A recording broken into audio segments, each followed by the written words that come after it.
કેમ છો બધા? મજામાં જશો તો આજની રેસીપી છે આપણે પૌવાનો ચેવડો।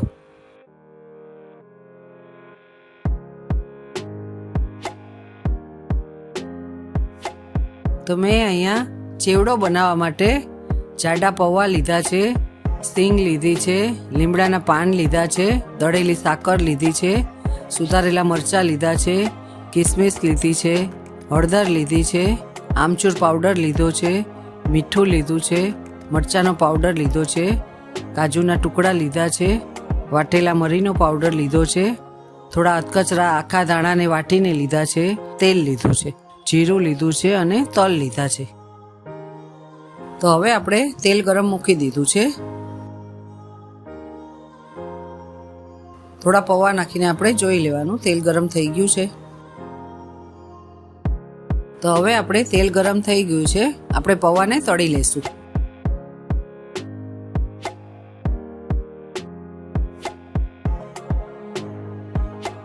તો આ રીતે આપણે પૌવાને તળી લેવાના છે। પૌવા આપણા તળાઈ ગયા છે, તેને એક ત્રાસમાં આપણે કાઢી લેશું। આ જ રીતે આપણે બીજા બધા પૌવાને પણ તળી લેશું। તેલને આપણે ગરમ જ થવા દેવાનું છે વધારે, એટલે પૌવા આપણા સરખા તળાઈ જાય।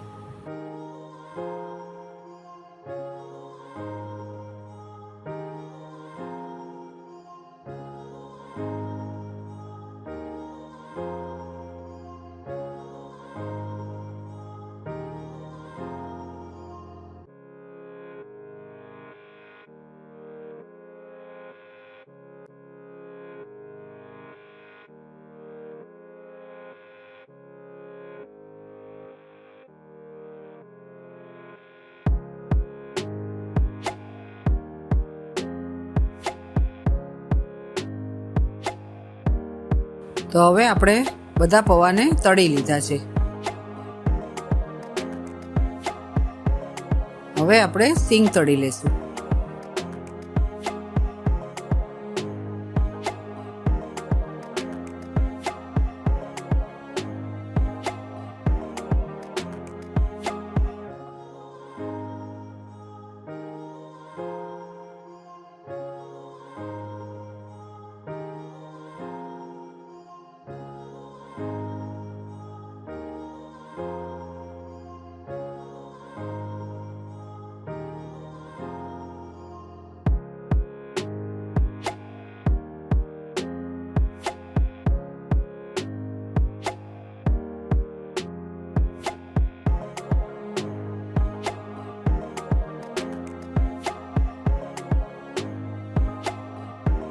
તો સિંગ પણ આપણી તળાઈ ગઈ છે। તો આપણે જે વાસણમાં પૌવા રાખ્યા છે તેમાં સિંગને પણ રાખી દઈશું।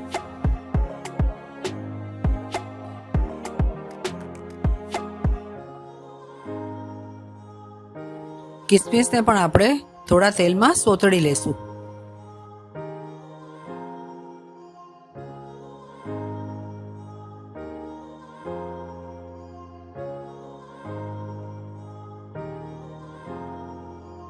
કિસમિસ પણ આપણે સોતળાઈ ગઈ છે, તેને પણ આપણે પૌવા સાથે રાખી દઈશું।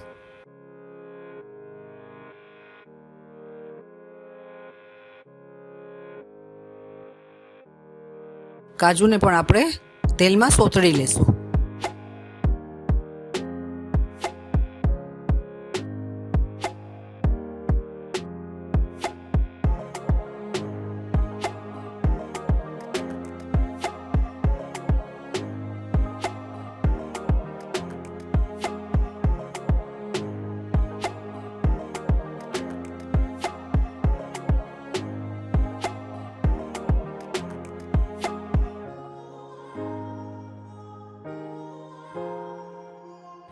કાજુ પણ આપણા સોતળાઈ ગયા છે, તેને પણ આપણે પૌવા સાથે રાખી દઈશું।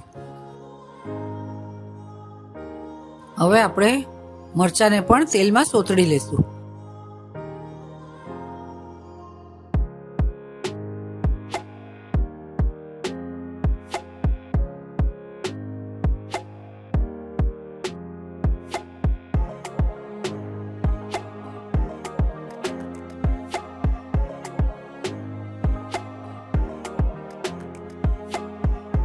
જ્યાં સુધી આપણો ચેવડો બનીને તૈયાર થાય ત્યાં સુધી તમે મારી ચેનલને સબસ્ક્રાઈબ ન કરી હોય તો સબસ્ક્રાઈબ કરજો, લાઈક કરજો અને શેર કરજો.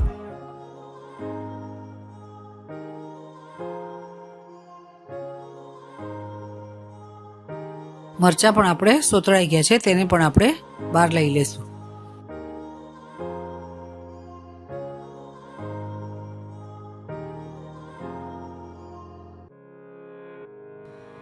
તો હવે આપણે ચેવડાના વઘારને તૈયાર કરી લઈશું.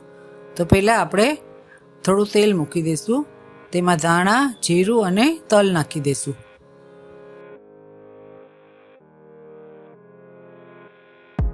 પછી હળદર નાખીને આપણે હલાવી લઈશું.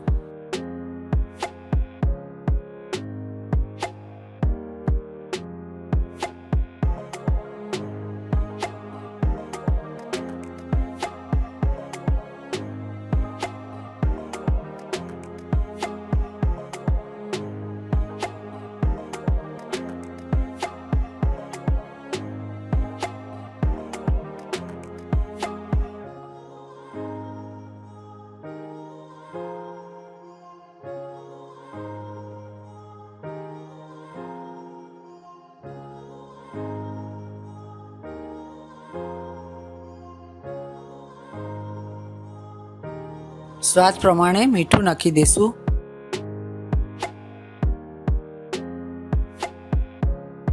હવે આપણે લોયાને નીચે ઉતારી લઈશું. પછી આપણે તેમાં લીમડાના પાન નાખીને હલાવી લઈશું.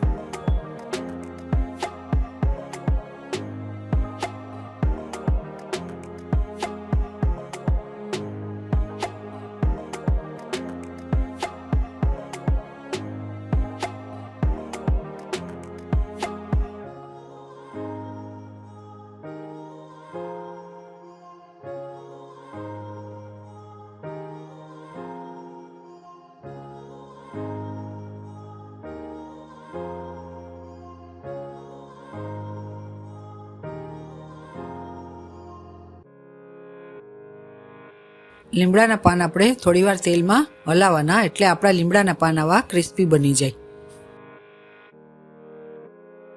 હવે આપણે વઘાર છે તે બધો પૌવામાં નાખી દઈશું.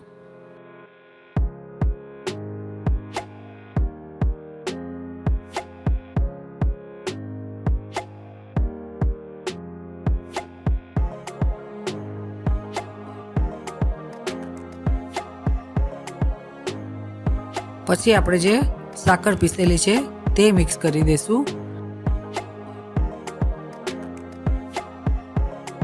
પછી આપણે આમચૂર પાવડર નાખી દઈશું. પછી મરીનો પાવડર નાખી દઈશું.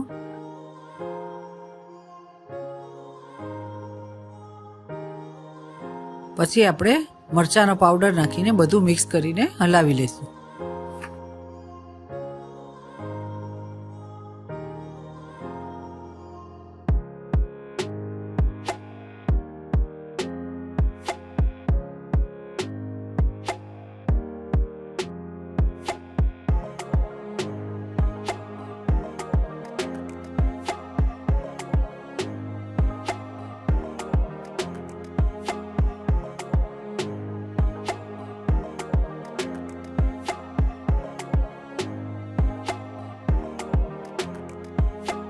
તો હવે આપણો ચેવડો બનીને તૈયાર છે. આપણે તેને સર્વ કરી દઈશું.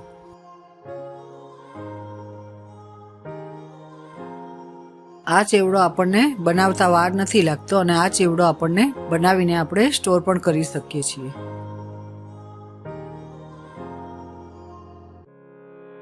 આ ચેવડો છોકરાઓને લંચ બોક્સમાં, ઓફિસમાં, ટિફિનમાં લઈ જવા માટે સારો પડે છે.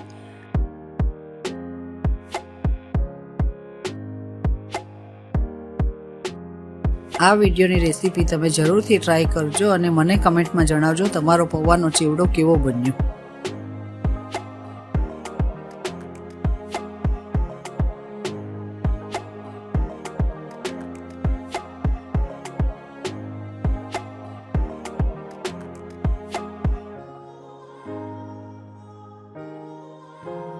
તો આ વિડીયોની પૂરી લખેલી રેસીપી તમને મારી વેબસાઇટની લિંક પર મળી જશે.